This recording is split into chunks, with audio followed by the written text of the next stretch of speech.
Week भएर कि week भएपछि चाहिँ खानेकुरा झोलिलो कुराहरू प्रशस्त मात्रामा खाने काम गरिरहेको। आज चाहिँ वर्स्ट डे अफ 2025 भयो हाम्रो होइन। एक्चुअली हामी चाहिँ दिन राम्रो बनाउँ, let's have a great day of इन्जोयमेन्टको लागि भनेर ह्याप्पील्यान्ड नेपाल गएको थिएँ। सबैलाई थाहा छ होला ह्याप्पील्यान्ड अब घामहरू लाग्दैछ अहिले भनेर चाहिँ स्विमिङहरू पनि खेल्नुहुन्छ, वाटर पार्कहरू छ भनेर गएको। नर्मली राम्ररी गएको, लाइक अराउन्ड यहाँबाट 11 साढे 11 भएको थियो। जाँदा चाहिँ पुग्नु आँट्दाखेरि चाहिँ almost we met with an accident नि। यहाँ चोट लागेको छ, यो डल्लै चोट लागिरहेको छ, साथीको पनि डल्लै छातीको करङहरू भाँचिरहेको छ भन्दै थियो। एक्सिडेन्ट चाहिँ कसरी भयो भन्दाखेरि चाहिँ म र मेरो साथी चाहिँ ऊ चाहिँ बाइकमा थियो, अर्को भाइ चाहिँ स्कुटीमा पछि थियो। अलमोस्ट अब ह्याप्पील्यान्ड आइपुग्नु चाहिँ अलमोस्ट 2 किलोमिटरहरू मात्रै बाँकी थियो। मेन हाइवे छोडेर भित्र पस्नु थियो। भित्र पस्दै गर्दा चाहिँ त्यसको अलिकति अगाडि चाहिँ एउटा टोटो रोकिरहेको थियो। नर्मली मैले भिडियो गर्दा भिडियोमा देखेँ टोटो रोकिरहेको थियो। जस्तो हामी त्यहाँ पुगेँ, त्यहाँ भित्र टोटोमा भएको भित्र पेसेन्जर आयो एउटा आन्टीले चाहिँ दैलो ड्याम्मै खोल्नुभयो। त्यो दैलो खोल्दा चाहिँ अब हामीले त त्यो ब्रेकहरू राम्रो लाउने टाइम पनि पाएन रोक्नु। ड्याम्मै त्यो उसमा ठोकेर चाहिँ टोटोको दैलो र हामी बाइक ठोकेर चाहिँ ऊ छिटेर चाहिँ कहाँ पुगेको थियो। अब फोन कता उस धन्न फोन चाहिँ मैले आज चाहिँ स्यामसङ योलाई चाहिँ माने, किनकि मेरो यो फोनमा उस पनि थिएन, टेम्पर ग्लास पनि थिएन। मैले चाहिँ अब मेरो फोन चाहिँ गयो, मैले माया मारे पनि भयो, मेरो कति हजार चाहिँ चुना लाग्यो भनेर सोचेको थिएँ, तर केही भएन रहेछ। प्लस बाइकको चाहिँ त्यो ब्रेक, त्यो पेडल ब्रेकहरूको उसहरू सबै कहाँ पुग्यो। प्लस त्यो पछि लाइटहरूको त्यो कभरहरू हुन्थ्यो त्यो पनि कहाँको मान्छे त अब मेरो उसको त यहाँ करङ भाँच्यो, डक्टर देखाउनु जाँदा चाहिँ करङ भाँच्यो भन्दैछ होइन।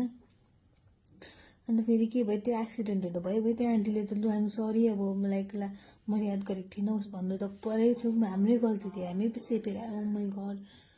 अन्त त्यहाँ गाउँको आन्टीहरू पनि हुनुहुन्थ्यो, उनीहरूले चाहिँ एटलिस्ट भन्नुभयो। त्यो अङ्कलले त्यो एउटा अङ्कलले चाहिँ देखिरहनु भएको थिएछ हामी आएर चाहिँ, हामी आउँदा ऊ दैलो खोल्यो भनेर। अन्त हामीले त देख्नु पनि पाएन राम्ररी, याद त गरेन, देख्नै पाएन। कति बेला यस्तो छिटो खोलेछ कि अब जस्तो हामी त्यहाँ पुग्यो त्यस्तो खोलेर ठोकेर उस भयो। अन्त त्यो आन्टीले राखेर चाहिँ त्यही छेउमा हस्पिटल छ, हस्पिटल जानु देखाउनु भनेर चाहिँ देखाएँ। हस्पिटल देखाएर चाहिँ उसको एक्सरेहरू, साथीको एक्सरेहरू गर्दाखेरि चाहिँ भन्यो कि उसको एउटा चाहिँ सानो करङ चर्केको छ भनेर। अन्त दबाई सबै गरेर अन्त त्यहाँको मान्छे बोलाउनु पर्छ भनेर चाहिँ हाम्रो चाहिँ त्यहाँ आफ्नो आफन्त रहेछ उनीहरूको। अन्त मामालाई बोलाएर चाहिँ मामासँग कुरासुरा गरेर चाहिँ हामी चाहिँ आएँ होइन वापस। हाम्रो चाहिँ मेरो चाहिँ अब जहिले पनि ह्याप्पील्यान्ड जाउँ भनेर सोचेको हुन्छु, केही न केही यस्तो भइरहेको हुन्छ। अस्ति नै पनि जानु पाएन, के न केही कुरा मिलेर जानु पाएन। हिजो जानु भनेको थिएँ, हिजो पनि मेरो त्यो अर्डरहरू थियो, बनाउनु पर्थ्यो, केकहरू बनाउने काम थियो र चाहिँ म बिजी भएर उस भोलि जाउँ भने आज जाउँ भन्दाखेरि आज चाहिँ बल्ल प्लान मिलेर चाहिँ आज जाउँ ल भनेर सल्लाह गरिरहेको थिएँ। अन्त आज जाँदा चाहिँ यस्तो भयो। ह्याप्पील्यान्डको मैले अनुहार पनि देख्नु पाइनँ, अब कस्तो छ एन्ट्रीमा के छ कसो छ भनेर केही देख्नै पाइनँ। सायद ह्याप्पील्यान्ड जाने चाहिँ कहिले जुने नै छैन होला भन्ने जस्तो चाहिँ लाग्दैछ। तर मैले अन द वे जति पनि भिडियोहरू बनाएको थिएँ त्यो चाहिँ तपाईँलाई मैले देखाएँ होइन। होप नेक्स्ट टाइम जानु पाउँछु होला भनेर सोचिरहेको छु। लेट्स सी, तर मेरो साथी त अब म कहिले पनि ह्याप्पील्यान्ड भन्ने जग्गा जाँदिनँ भनिरहेको छ होइन। लेट्स सी के हुन्छ। अहिले चाहिँ अब रेस्ट गर्नेछु, अब रेस्ट गरेर 2-3 दिन रेस्ट गरेर चाहिँ आरामले चाहिँ अलिक सन्चो हुन्छ होला भनेर सोचिरहेको छु।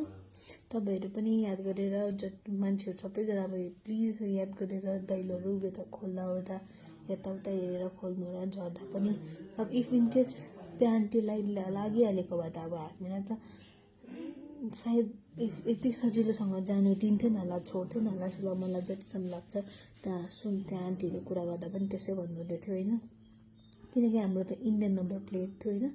त्यही भएर अलिकति साह्रो पर्थ्यो पुलिस केसहरू गर्नु भन्दै थियो। अन्त हामीले त पुलिस केस त गरिहाल्नु त नगरौँ होला, किनकि उनीहरूलाई पनि साह्रो हुन्छ त्यो टोटो ड्राइभरलाई। आन्टीले त ऊ त जसले गर्दाखेरि हाम्रो एक्सिडेन्ट भएको ऊ त ल भनेर त गइहाल्नु घर उता बिचरा। लास्टमा चाहिँ त्यही टोटो ड्राइभरकोले नै सबै पेमेन्टहरू गरिदिनु भयो होइन। अन्त हामी यता आएँ, अब तर पनि अब चाहिँ भोलिबाट चाहिँ हस्पिटल देखाएर हेर्छु के कसो भन्छ होइन, हेरौँ के भन्छ। त्यसरी टेक केयर, अब तपाईँहरू राम्ररी टेक केयर गर्नु होला। गाडी घोडा कुदाउँदा प्लस गाडीबाट चढ्दा ओर्दा टोटोबाट चढ्दा ओर्दा चाहिँ राम्ररी हेरेर गर्नु होला। अहिले त हामीलाई चोट लागेको छ, भोलिको दिनमा तपाईँहरूसँग पनि यस्तो हुनसक्छ भनेर। Thank you so much, bye bye, take care.